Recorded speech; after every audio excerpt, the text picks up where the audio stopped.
as somebody that supports Khabib, I can actually sympathize for what Conor McGregor did, and let me explain why.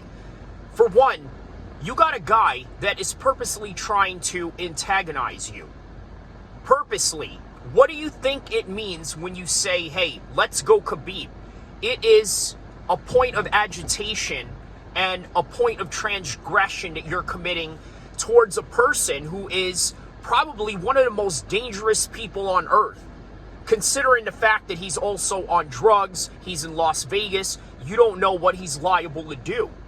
All you know is that, hey, this is Conor McGregor, and I'm going to walk up to him, and I'm going to say, hey, let's go Khabib.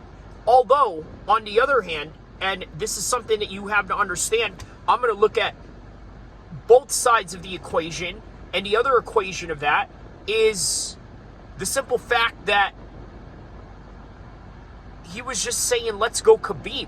But he was agitating him. So we have to take both sides into serious consideration. Now, this is what I got to say about the whole entire subject. Conor McGregor needs to control himself. At the same time, other people really need to watch their P's and Q's in how they behave towards other people, and in particular, celebrities. Many people look at celebrities as almost not human.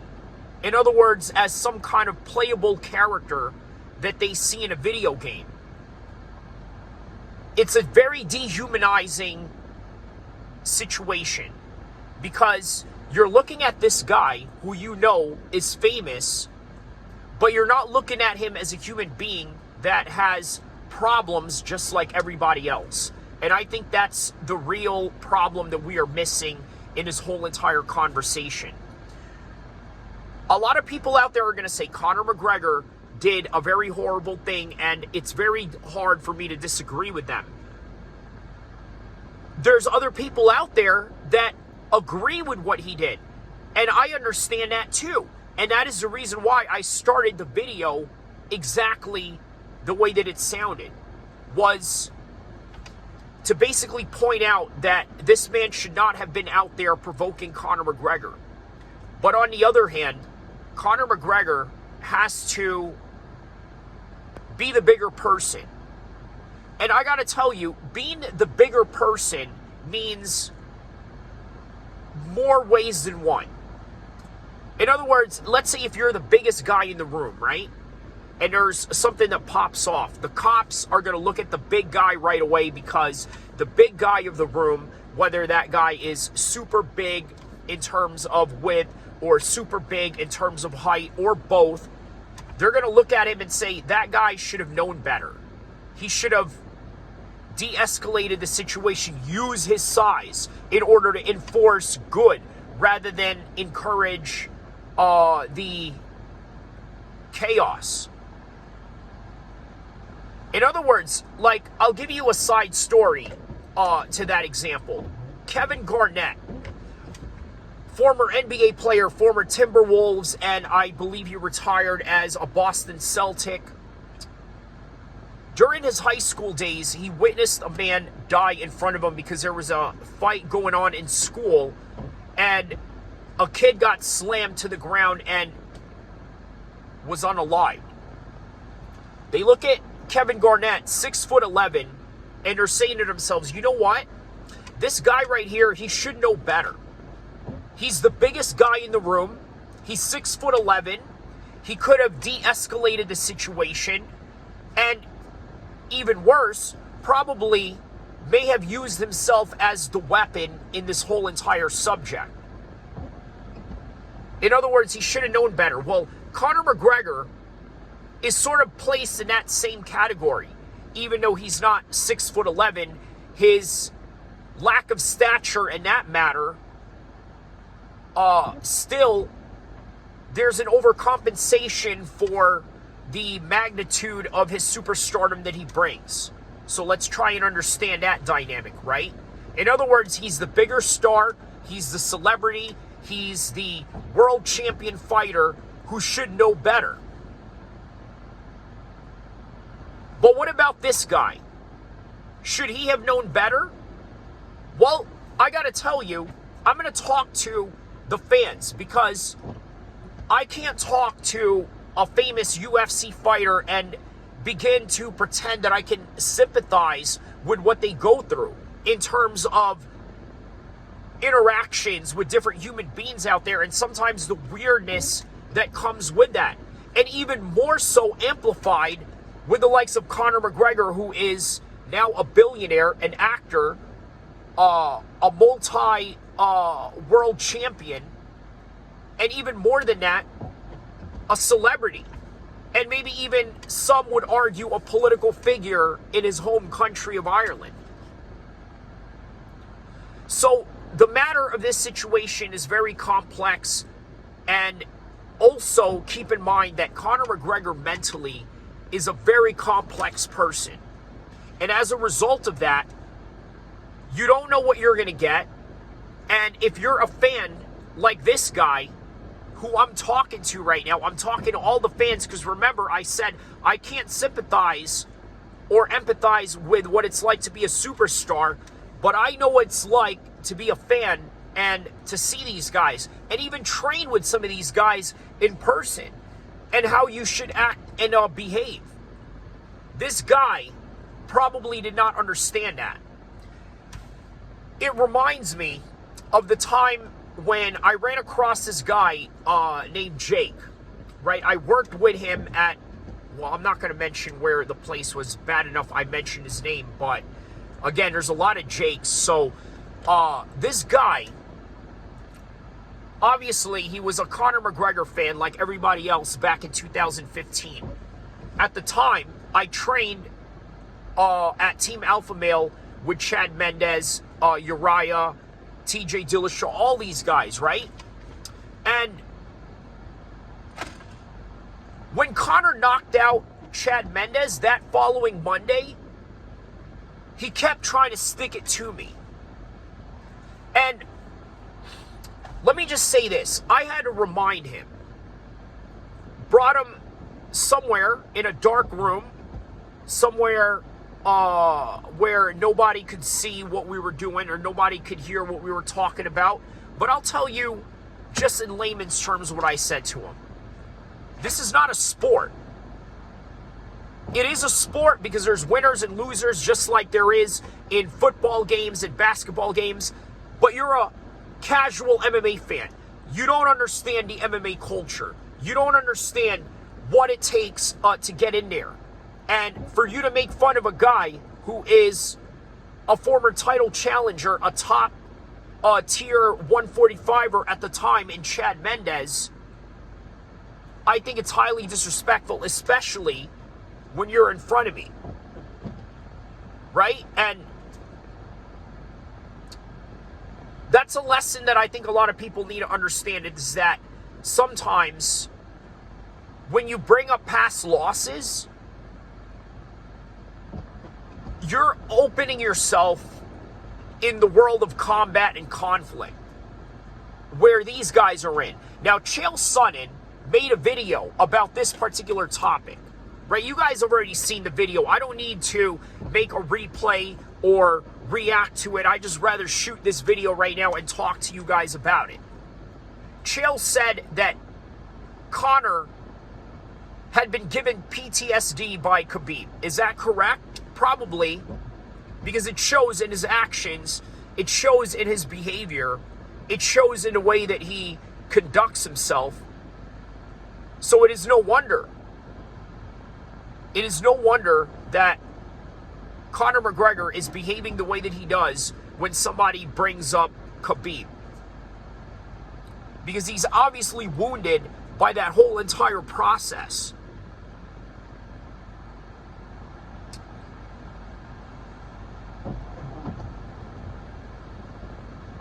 But a lot of people out there, you guys really need to understand, you cannot say anything to anybody and not expect consequences to come your way. It's impossible.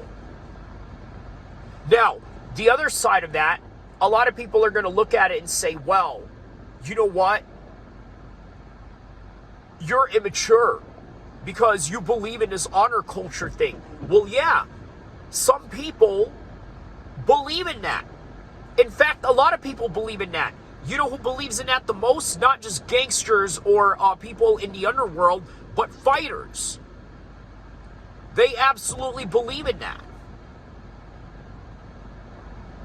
They believe in the honor culture. That if you say something to me, I got to go back and do something to you. Or confront you about it. Or let you know that's not going to be tolerated. It's common. And people want to ignore that as if this is not a way of life for some people, but it is. And for this guy, just like the Jake story that I just told you, a former coworker of mine that made fun of Chad Mendez and me on the following Monday of Conor McGregor knocking him out, you really don't understand how personalized it is for some people. So that means we can go on and say, you know what, Conor, you should have known better. You should have been the bigger person. You should have walked away. You should have been Kevin Garnett, in which Kevin Garnett did nothing, in which people would have expected him to intervene. But even worse than that, now you look like the guy that was actually doing the beatdown. In fact, he probably got away with it because of the fact that he did nothing but being a spectator. Rather than interfering, now you look like you were part of the problem if that person was to pass away on any regard. But as for Conor McGregor, yeah, he should know better. But that's not the conversation here. The conversation here is fan behavior around famous athletes or famous people.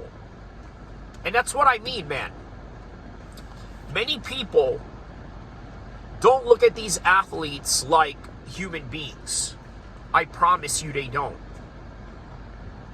They look at them like video game characters. I'll give you an example. When Kobe Bryant died, I had a buddy of mine from New Jersey who's on my Facebook basically making fun of Kobe Bryant.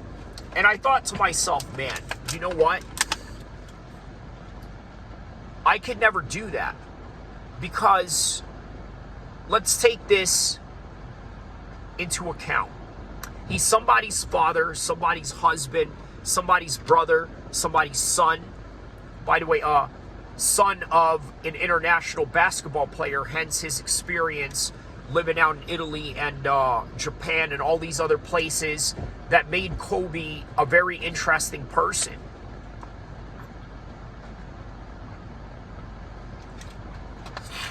And out of nowhere, he died of a helicopter crash. Okay?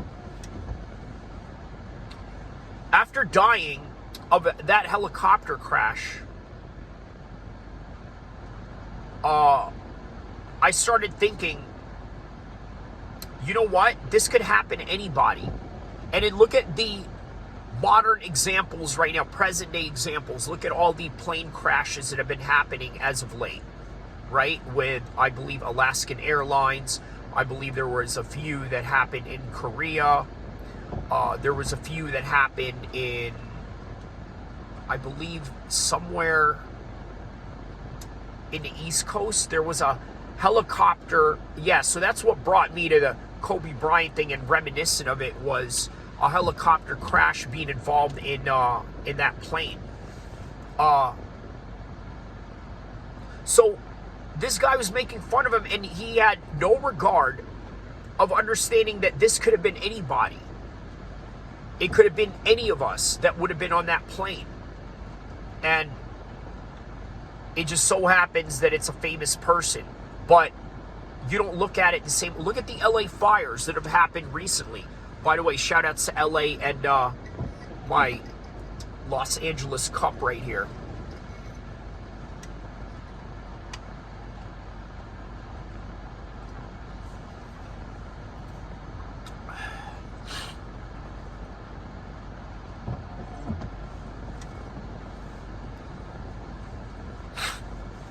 For all those that passed in LA, this one's for you. Because, I don't drink alcohol, but I do like a good coffee, and I wanted to share that with y'all, just so you can, for all those that passed in LA. But with that, you also can't forget that there are many people all over the world that are suffering even worse than people in LA, and it's not to diminish one side over the other, right? But when those people's houses in LA got burnt to the ground, many people did not show a wide sympathy as they should when that went down, because a lot of those people were celebrities. So it was very easy for people to dismiss these people as human beings. And this is kind of where I'm getting at with Conor McGregor.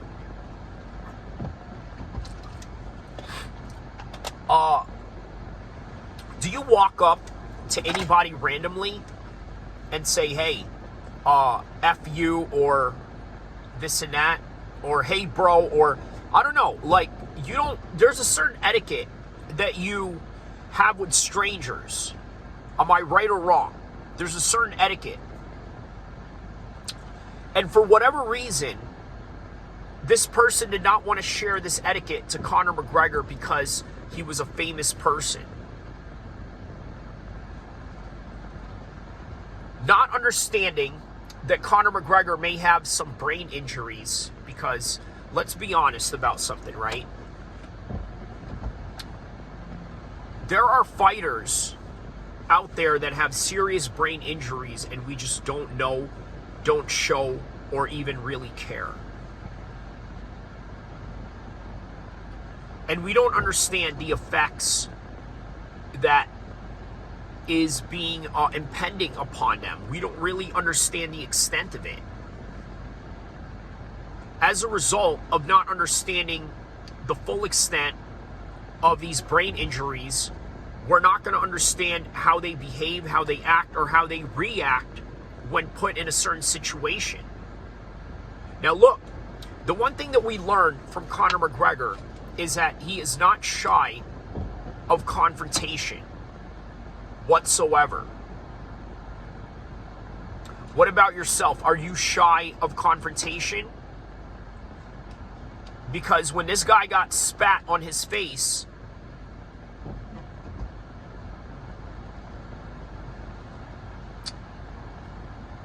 he did nothing. And he realized that, man, what am I supposed to do? This is Conor McGregor. He has security. And he's a world-class fighter. I'm going to be honest with you guys. I could never live to be that guy who got spat on. Even though it's wrong, and even though it's horrible, and even though it is reprehensible on the part of Conor McGregor, and you can cut it up any way that you like, because all of that is correct. What is correct is that you are correct for understanding that Conor McGregor is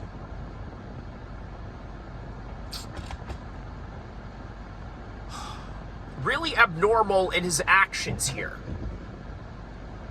But at the same time, you can't blame him. Because even though saying let's go Khabib is as innocent as it sounds, there's a microaggression towards it. And I know what people are thinking, man, microaggression, these are liberal terms or this and that. Yeah, I know. But that's what it is. It's a microaggression. Microaggressions really do lead to violence. You see it in all cases of violence. It's a reality. So if you are that guy, and you know that this is Conor McGregor, why would you piss off a dangerous person? But here's the other subject that I don't think a lot of people are talking about. many people are not grasping the idea that this guy may not understand who Conor McGregor is to the fullest extent. And what do I mean by that? Well, we know Conor McGregor is a fighter. We know that Conor McGregor is a world-class athlete. We know that he's a commercialized hype and the face of the UFC in terms of video game posters and selling merchandises, right? We know this. But the average fan does not know that Conor McGregor is a real-life gangster. And I think a lot of people are having a hard time swallowing that. When it comes to the gangster world, whether it's in Los Angeles, whether it's in LA, or what am I saying? That's two the same places. Whether it's in LA, Dublin, London, Chicago, New York, Miami, the one common trend when it comes to gangsters is that they will always diminish another gangster, and then they will recruit everybody else around the world who are fans, watchers, and observers to join in and say that guy's not a gangster. 50 Cent did it with Ja Rule. Tupac did it with Biggie. Kendrick Lamar now did it with Drake. Drake tried to do it to Kendrick, but you know, it's quite obvious there's an element that protects Kendrick in Compton. We understand that now fully. But amongst that world, there's people that always say, well, that guy's not really gangster, or that guy's not really from the hood. There's a lot of this diminishing that goes on, right? And I think that's standard. I'm going to tell you why. Because in the world of gangsters, it's an honor culture, just like the topic that we're talking about here, like why Conor went off on this guy, because he operates on the ethos of an honor culture, okay, an honor street culture at that. So you got to understand that by operating in that particular matter, okay, a lot of people get underestimated in that world, because there's often a lot of people that are going to diminish one guy over the other, because that's what you do. You earn respect by disrespecting sometimes. And I hate to say it, but that's really what it is. And that also goes for the fight game as well. The fight game is very notorious in that aspect, in that regard. They are notorious for people earning respect by disrespecting others. And even in this world of YouTube content creation, it's the same matter at hand. Many people give respect when they disrespect others. Okay, just like any conflict that I've had, I literally had to disrespect someone, show them what's up, pull up, and let them know that, hey, you know what? You're going to have no choice but to respect me. Because it's an honor culture. But in that regard, it doesn't mean that these people are fake just because the other guy is diminishing him. Just because Kendrick Lamar is diminishing Drake, it doesn't mean Drake doesn't have real shooters.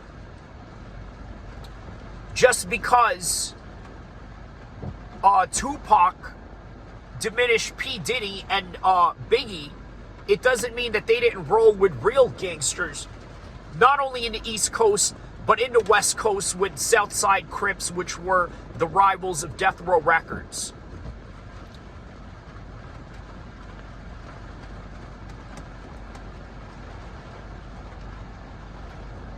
This is why I may have to title this entire video Conor McGregor spits at fan.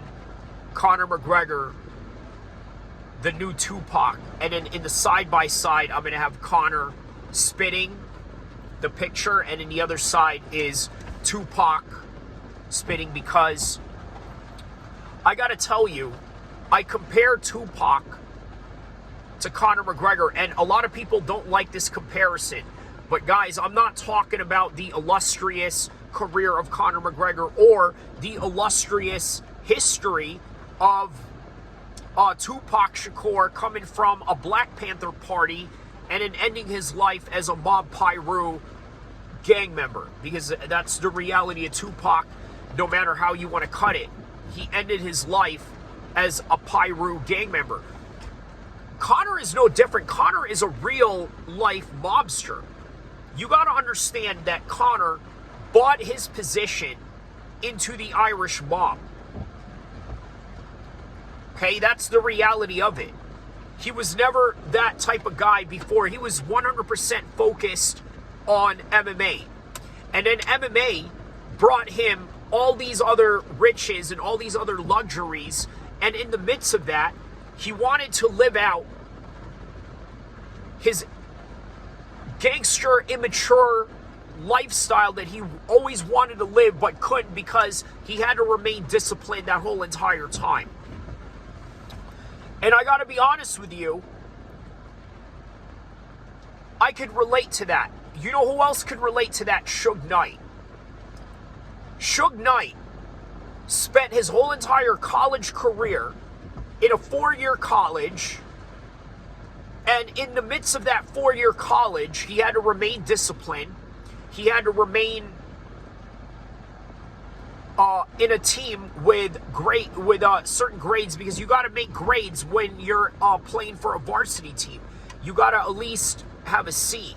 At least a C is it's passing, but nonetheless, you got to have a C in order to play. So there's a lot of discipline involved in college and playing college sports. Then you gotta make all your training sessions. So there's a lot of discipline involved in that. After all 4 years of UNLV football, Suge decided, you know what?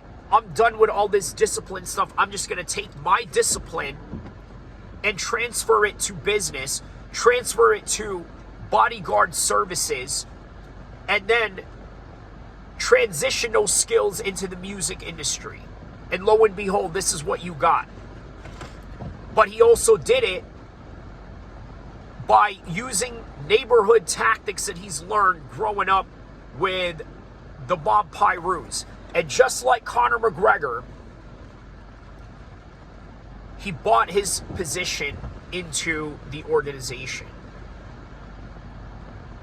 That's really the best way to put it, right? Because you got to understand, I'm not going to go there. I was going to talk about leadership and this and that, but the reality is nobody knows who the real leaders are of anything, right? And for better, it's probably better that way. But understand, Suge was a very prominent person in his neighborhood due to the fact of his connections and this newfound success that he has gotten. And as you imagine, Conor McGregor was able to do that in the same way that he did with the Irish mob. So in other words, Conor McGregor is not only a world-class fighter, not only is he a businessman, not only is he an entrepreneur, but he's also somebody that's really with it when it comes to that lifestyle. So what do I mean by with it? Meaning that they live that honor culture, gangster lifestyle. And being the fact that he's also one of the most dangerous fighters in the world, you have to proceed with caution. you got to know what you're getting yourself into. And that's all I have for this video. Don't forget to like and subscribe. I hope I have dropped every single topic and subject that needs to be talked about in this subject. And I hope that I made it as interesting as possible, adding different comparisons to this particular matter and story at hand. Don't forget to like and subscribe to the most epic mixed martial arts channel in the history of mankind. Inshallah.